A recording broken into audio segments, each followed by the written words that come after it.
Ini nak tunjuk kat korang spesies lais bergigi tajam.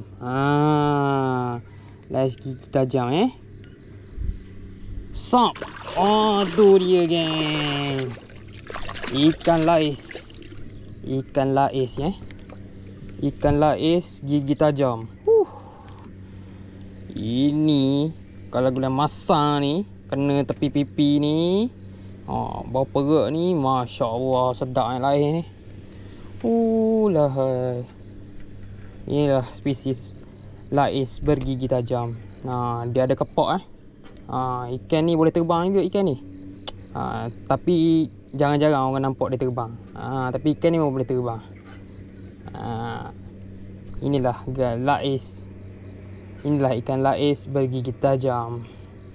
Mata dia bulat besar gigi dia